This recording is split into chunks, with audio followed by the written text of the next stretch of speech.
What if you could turn your body into a place where cancer cells struggle to survive? Well, that's one of the promises behind the keto diet, and it's why more and more people are turning to keto, not just for quick weight loss, but as an effective strategy to lower inflammation, balance blood sugar levels, and prevent cancer. But here's the thing, there are very different versions of the keto diet, some healthy and some not. I mean, you can eat bacon all day and get into a state of ketosis, or you could do a healthier version of keto and still eat a variety of fruits and vegetables. So in this video, I'm going to walk you through a healthy version of keto, step by step, from how to get into a state of ketosis, how to tell when you're in it, and how to stay in it long enough to reap all the benefits without wanting to give up. Oh, and stick with me till the end because I'll be giving you a loophole that makes keto a whole lot easier to do long term. So let's start with the biggest question. How does the keto diet actually help to fight or prevent cancer?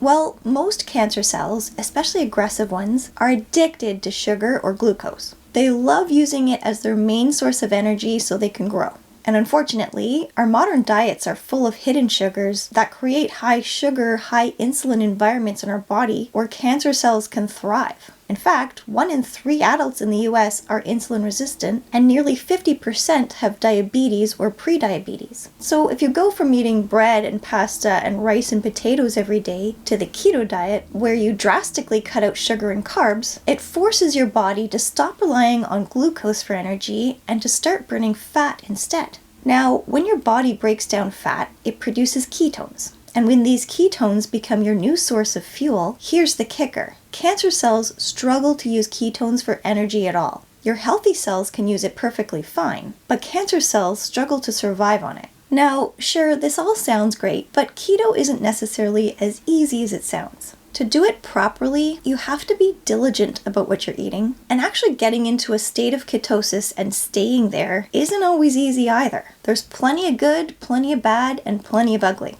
So I want to make sure you're starting off on the right foot and doing keto in a healthy way.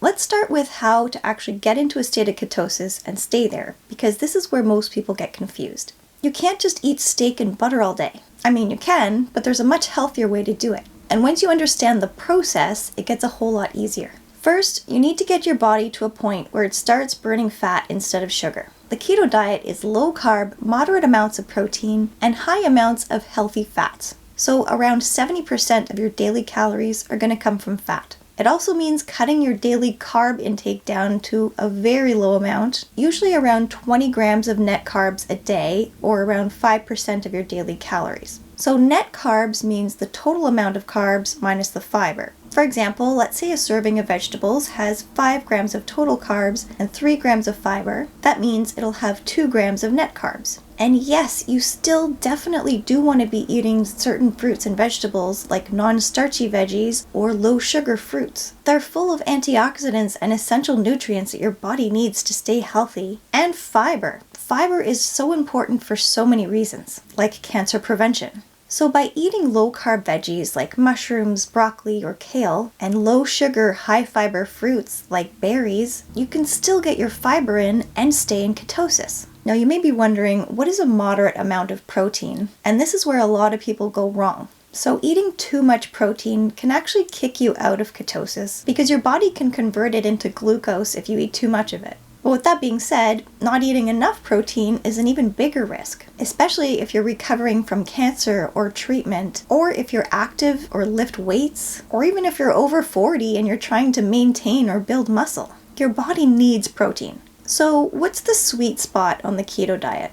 Well, a moderate amount of protein is around 0.6 to 0.8 grams per pound of body weight. That's a good but very general range. But with keto, what's important is that you space it out throughout the day to avoid these glucose spikes. So if you're eating around 20 grams of net carbs a day, a moderate amount of protein, and lots of high quality healthy fat, how long does it take of eating this way to actually get into ketosis? Well, if you're doing it properly, typically around 2 to 4 days, but it can vary a bit depending on your activity level, your metabolism, or whether or not you do intermittent fasting.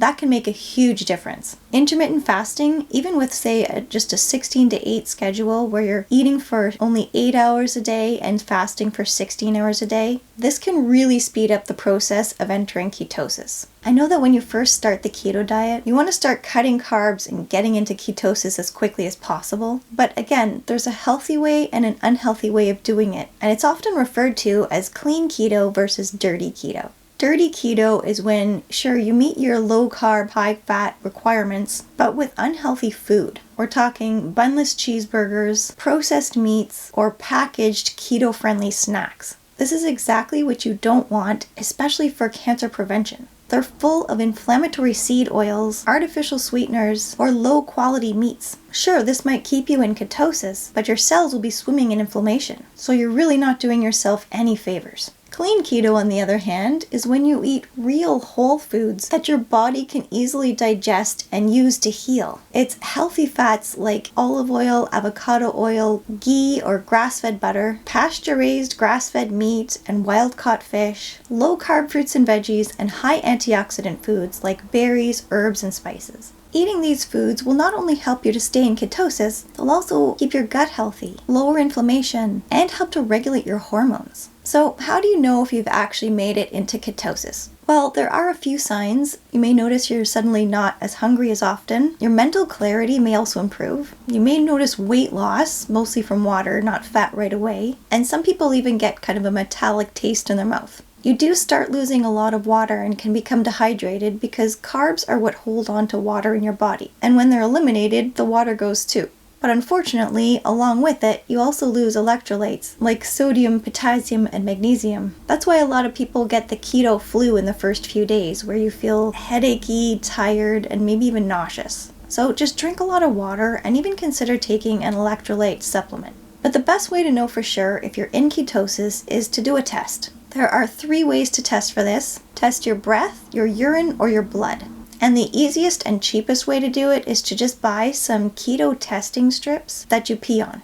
Now, these aren't extremely accurate long term, but you don't need to keep testing yourself forever. You'll start recognizing how you feel when you're in ketosis. But in the beginning, it can be super helpful to know if all these changes you're making are working. Even after the first 2 to 4 days of being in ketosis, your body adapts to fat burning more efficiently. You also may have less cravings for sweets, and your insulin sensitivity starts to improve significantly. But for optimal results, especially for metabolic healing, it typically takes around 6 to 12 weeks of consistent ketosis. This is when your inflammation markers really start to drop, your energy levels stabilize, and you'll likely start to notice some fat loss. Now, getting into ketosis is one thing, but actually staying there long term is another. Especially in today's food culture, this is where the real challenges lie. Now, to be honest, you don't have to be too rigid about all this. Just be as consistent as you can. And something that really helps with this is to plan ahead. Meal prepping helps a lot so you don't reach for fast food when life gets crazy or stressful. Eating out can also be tricky. Most restaurants will let you sub in veggies over potatoes or skip the bun, but you may have to plan ahead and avoid restaurants that don't. So here's something interesting. Remember at the beginning of the video, I told you there's a loophole to make keto a whole lot easier long term. Well, long-term keto isn't ideal for everyone. While the keto diet does have many benefits, staying in ketosis for too long can actually create hormonal imbalances, slow down fat loss, and negatively impact your metabolism. If your body fat gets too low, your brain senses a threat to survival, so it slows down your fat metabolism. Basically, it wants to hold on to fat when your supplies get too low. Prolonged ketosis can also have a negative impact on your thyroid hormones, estrogen, and testosterone levels. Not good. So, what's the solution? 2 words: metabolic flexibility.